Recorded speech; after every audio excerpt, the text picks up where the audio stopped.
kembali perbincangan di Sapa Indonesia Pagi. Saya sudah kembali bersama Bayu. Kalau bicara soal media ini tidak jauh-jauh juga dari apa yang menjadi konten kan, dan perhatian juga oleh Komisi Penyiaran Indonesia, terutama yang hadir atau juga tampil di TV seperti siaran kita ini ya. Benar ya, ini Kompas TV juga bukan. Ini kita teman tapi selalu mesra. Saya harus bilang begitu. Televisi harus begitu dengan Komisi Penyiaran Indonesia ya kan, dan komisionernya yang baru masih sangat muda. Ini menjadi harapan bagi kita industri televisi nasional. Bagaimana kemudian KPI nanti bisa menjadi supervisi yang juga bisa memberikan kritik membangun bagi industri TV nasional. Ada Julianus Andre. Selamat pagi. Mas Andre, selamat pagi. Ini Mas dikatakan Bayu, Mas Bayu ini, kita panggilnya jadi Mas kalau begini kan, karena kita lebih muda jadi dari Mas Bayu. Di early 30 ya. Ya kan? Biasanya kita bertiga sama Timothy Marhut. Jadi host aja saya. Di awal usia 30-an tapi dipercayai untuk memegang atau kemudian memimpin KPI. Bagaimana rasanya, Mas Andre? Ya apa ya, tertantang. Kalau dibilang bahagia, dibilang duka juga campur-campur, karena kan nih kita kan orang muda ini kan masa depannya panjang. Jadi kalau something wrong aja terjadi dalam proses ini, ya apa yang harus diisi hari tua ya kan gitu logikanya. Tapi saya pikir ini adalah semangat bagaimana memberikan kebaikan untuk bangsa ini. Karena perubahan bangsa ini pun ketika awal-awal merdeka banyak orang-orang muda ya yang tampil memberikan sebuah harapan baik apa yang kita rasakan pada hari ini. Mungkin itu aja sih. Bung Andre, oke. Saya senang kalau kemudian ada orang-orang muda. Saya berharap ada pemikiran-pemikiran yang kita bersama industri televisi nasional, termasuk Kompas TV nanti bisa saling berembuk begitu. Tapi Anda pengusaha begitu, apa yang kemudian membuat Anda oke, saya terjun nih untuk mengawasi industri televisi nasional yang memang harus ada yang mengawasi menurut saya. Apa yang membuat Anda oke, saya mau deh gitu. Di KPI gitu. 1,5 tahun yang lalu saya diamanahin oleh sahabat-sahabat ilmuwan jadi ketua umum Ikatan Sarjana Komunikasi Indonesia, ISKI. Kemudian memang saya adalah backgroundnya entrepreneur juga akademisi, karena saya dapat gelar doktor itu di usia 29 tahun, terus totalitas jadi akademisi, terus juga entrepreneur. Tapi saya berpikir begini, ketika S1, S2, S3 saya komunikasi, apa saya bisa urai sih dalam ketatanegaraan atau kebangsaan ini? Salah satunya penyiaran. Tahun lalu ketika saya di ISKI, kami bersama-sama di organisasi ini menggiring yang namanya bagaimana indeks survei kualitatif. Selama ini kan kuantitatif ya populasi. Kualitatif itu bagaimana program misalnya Sapa Indonesia dinilai oleh masyarakat umum bagus nggak secara edukatif, informatif nggak. Ternyata itu menjadi positif. Akhirnya tahun lalu saya dapat penghargaan tokoh peduli penyiaran di Lombok oleh KPI dan Kominfo. Nah itulah spiritnya. Akhirnya coba deh masuk sistem, ternyata masuk lembaga negara ini udah ribet, udah ada jadi staf khusus lah ini. Aduh, hari pertama kemarin membuat suasana serius. Waduh, ini memang harus serius ya, karena dikawal, difasilitasi oleh belum nanti juga akan dilantik ya. Nah, sebentar lagi mulai terasa nih pressure-nya mungkin. Tapi tidak seru kalau kita berbincang hanya dengan Mas Andre saja dari KPI. Saya di sini juga ingin ini dia mengenalkan aktor senior kita yang sudah hadir juga di sini. Terima kasih walaupun di pertengahan perbincangan tidak apa-apa ya. Mas Anwar Fuadi, apa kabar? Alhamdulillah, alhamdulillah. Teman lama Mas Bayu dari Palembang. Sudah berapa kali di Sapa Indonesia Pagi? Ini. Kita begini, pagi-pagi ini kita ngobrol bersama pemirsa Sapa Indonesia untuk melihat lebih jauh. Karena kan televisi praktisinya ada selain kita di berita, ada juga sinetron. Ya, gitu ya. Anwar Fuadi ini dulu pernah di Parsi. Artis sampai sekarang masih Indonesia. Ketua umum Parsi. Masih. Seumur hidup. Kayaknya itu seumur hidup ya. Nggak ada yang boleh gantiin. Gitu ya. Iya. Dan saya juga kan baru selesai dari ketua lembaga sensor film. Nah, ini kan. Jadi kita punya praktisinya Bang Andre untuk kemudian kita ngobrol begitu. Hal-hal yang berkaitan dengan KPI dan juga harapan-harapan kita mengenal kepada anak-anak muda nih. Banyak sekali anak muda yang ada di KPI sekarang, menurut saya. Banyak sekali. Dan kebetulan yang ini kan Mas Yudarik Sawan ya. Yang tahu udah selesai ya. Sekarang Mas Andre kan. Ini masih fresh from the oven. Sama juga sama Bang Anwar kan. Kelamaan di oven atau fresh juga dari oven nih? Kalau saya ini memang nggak ada matinya. Bayangin umur saya udah menjelang 70 nih. Ya kan. Teman saya sekampung sama-sama SD, sama-sama SMP, saya pulang ke Palembang, udah mati semua. Tapi Bang Aury seru kalau kita bicara soal televisi, soal apa yang ada di dalamnya, sudah mengikuti kan dengan panjangnya usia pertelevisian Indonesia juga melihat banyak hal yang dapat teguran dari KPI. Baik itu talent, para aktor, aktrisnya, maupun kadang-kadang celetukan atau juga perkataan yang muncul. Nah ini menurut pandangan dari Bang Anwar, bisa disalahkankah talent tersebut atau yang membuat sosok atau juga karakter talent tersebut di televisi? Nah ini sebenarnya gimana? Ah ini sebetulnya begini ya. Ini kadang-kadang para pengisi acara ini, acara-acara umumnya anak-anak muda sekarang ini, mereka masuk itu tidak dengan terkonsep loh. Ya. Tidak terkonsep. Jadi begitu tiba-tiba ada celetukan yang di luar, spontan gitu. Iya, di luar pagar istilahnya. Dan kadang-kadang di luar etika gitu. Ya. Akibatnya banyak sekali kan. Banyak sekali ada yang disomasi, yang dituntut segala macam. Nah, tapi bicara soal anak muda, nah di sini ketua KPI kita kan anak muda juga, yang memahami betul lah spontanitas, kreativitas. Anak muda udah married belum? Belum. Ragu-ragu dah. Belum married, suka ragu-ragu. Kenapa sampai ragu-ragu? Ya, banyak teman-teman yang ya ragu-ragu. Ini Mas Andre ini penting sekali nih. Gimana melihat anak-anak muda yang tadi dikatakan Bang Anwar tadi, spontan gitu, kreatif, tapi ya kadang-kadang melanggar apa yang sudah dibuat aturannya oleh KPI. Ya, sebenarnya kan undang-undang penyiaran dibuat untuk membuat keseimbangan pada negara ini. Salah satunya undang-undang itu bagaimana mengatur isi siaran itu dengan baik untuk menjadi sebuah ruang publik yang teredukasi. Salah satunya pencerahan bangsa seperti Bang Anwar tadi. Permasalahannya adalah ruang edukasi ini seolahnya agak berantakan.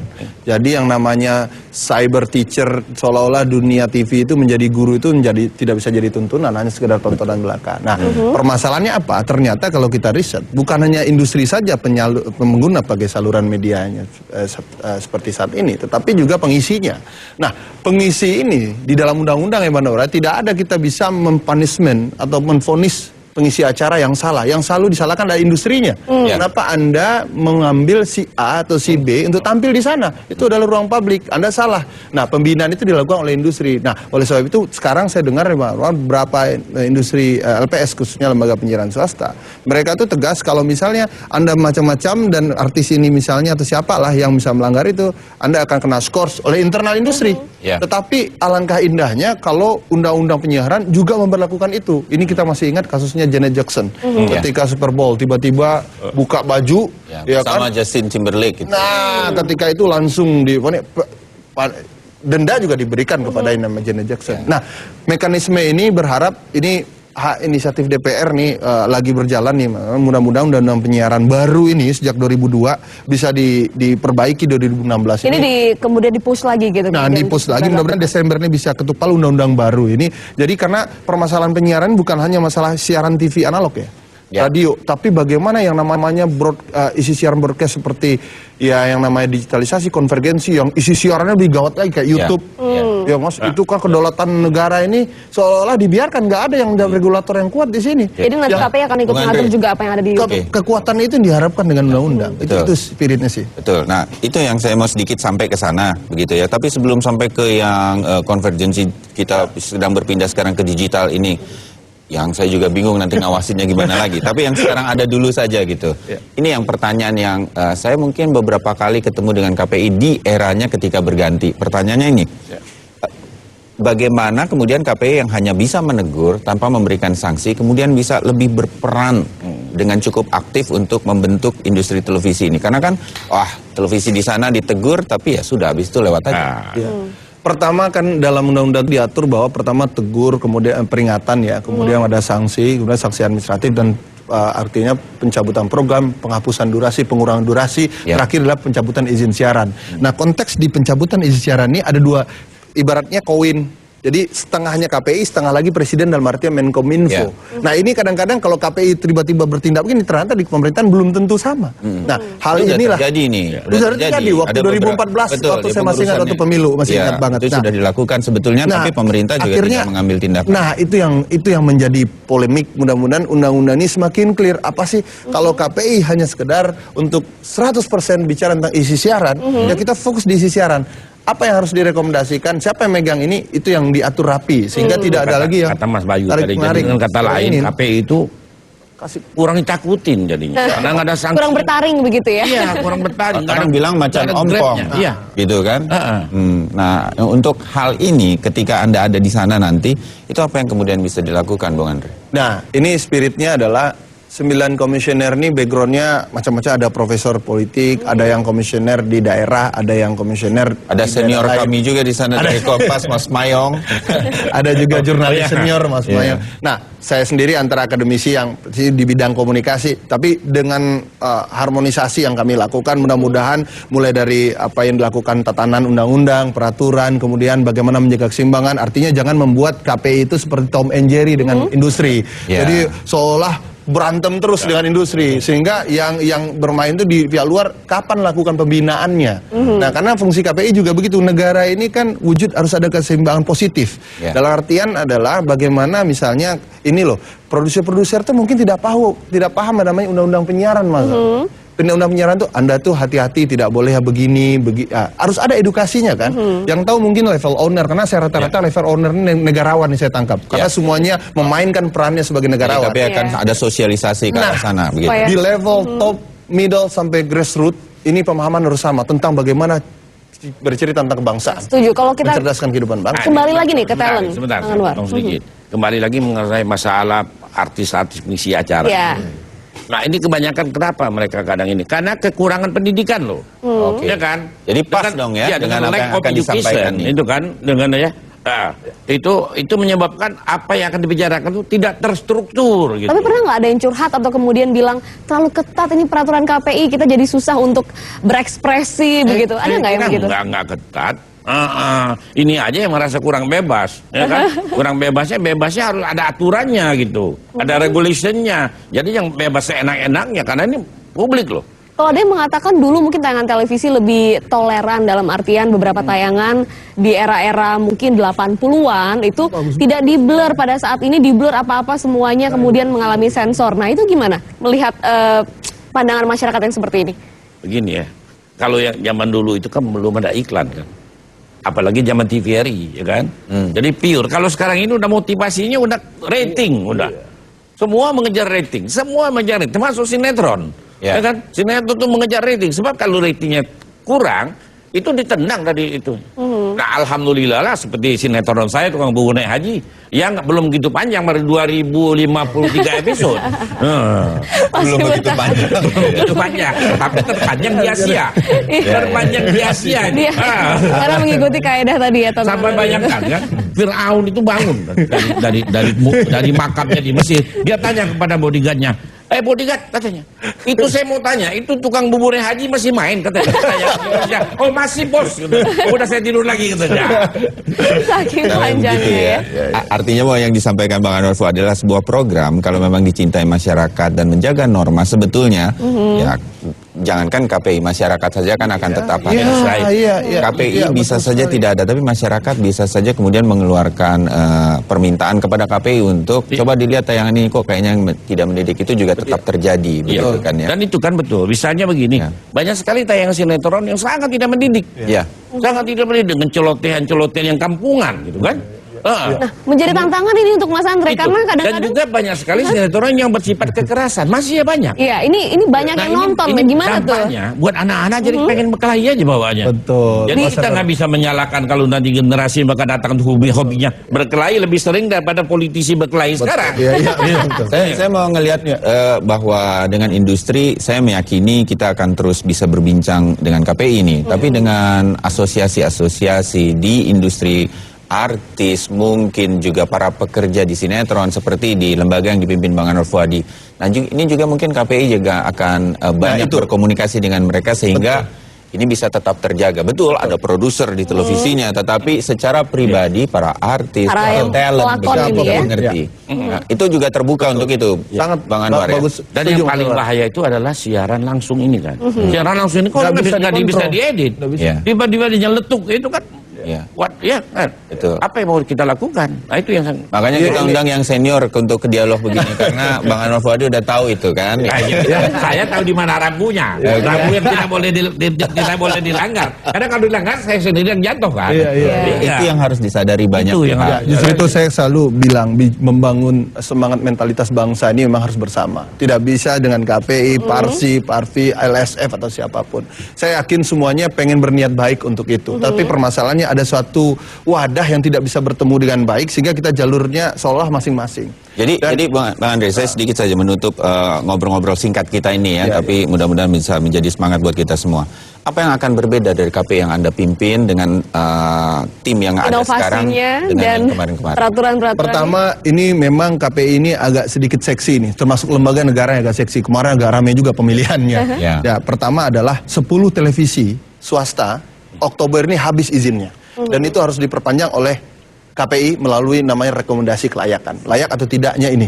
Ataupun misal dengan syarat apa, programnya harus dihapuskan, durasinya harus dan sebagainya. Itu tugas berat juga. Itu tugas paling berat, karena ini lobby negosiasi pasti terjadi dan sebagainya. Pandangan juga, perspektif juga berbeda-beda. Kedua adalah masalah revisi undang-undang penyiaran. Permasalahannya adalah TV ini di mana-mana. Ini bahayanya itu TV-TV lokal itu mereka nggak juga punya SDM yang canggih. Asalnya akhirnya munculkan produksi-produksi yang mohon maaf. Kalau produksi yang murah, hasilnya juga murahan. Betul nggak Bang Ran? Nah itu yang terjadi. Artinya bukan hanya permasalahan infrastruktur di bangsa ini, tapi suprastruktur sumber daya manusia harus dipahami. Bagaimana TV-TV industri juga menyiapkan SDM yang unggul, yang paham undang-undang, bagaimana yang namanya saluran ruang publik ini, ruang publik digunakan tidak seenaknya. Ini ada hak rakyat di sini, ada publik. Ini urgent berarti ya SDM, kemudian perpanjangan izin. Dan kemudian undang-undang penyiaran yang masalah digitalisasi yang sampai saat ini masih dipending karena kan digital Kompas mungkin sudah ini pun terpending sebenarnya ya. Suasana mudah-mudahan hak yang mendapatkan informasi yang baik, teknologi yang jernih, mudah dicerna, tetapi tentu harus sejernih isinya. Bukan hanya segera teknologi yang baik. Nah, ini spirit dari KPI dan fungsi pembinaan itu yang menjadi prioritas. Kami akan melakukan sebuah literasi dan edukasi secara social movement. Semua partisipasi publik kita akan gerakan dengan baik. Saya optimis nih. Optimis ya Bang War. Anak muda seperti cerdas, berpendidikan, well educated seperti Mas Andre. On fire ya Mas. Saya optimis. Oke, walaupun belum menikah tapi optimisme itu ada. Ya belum menikah mungkin ada. Gagal sekali. Pernah menikah tapi gagal. Terima kasih. Terima kasih Bang Anwar Fuadi. Untuk kerjasama nanti yang terjadi untuk seluruh bangsa ini karena ini memang tugas kita semua. Bung Andre sama apalagi politik Mas 2017, 2019 itu dia. Bagaimana media dijadikan harus dikawal ya supaya tetap bisa netral tanpa ada miring kanan miring kiri. KPI. Bang Anwar Fuadi, terima kasih banyak. Terima kasih Mas Bayu. Sudah hadir di Sapa Indonesia. Oke, dan kita tunggu pelantikannya nanti, Mas Andre. Terima kasih Mbak. Terima kasih sudah hadir juga. Iya. Dan hebatnya KPI ini selalu dihadiri presiden loh. Selalu betul. Iya, Betul, itu menunjukkan sinergi juga ya pemerintah dan juga KPI. Nah, kami akan kembali saudara dengan informasi lainnya, terutama ini dari berita-berita online. Kan ini yang tadi dikatakan tidak hanya di televisi, tapi beredar juga di dunia maya. Kami hadirkan yang menarik untuk Anda nanti usai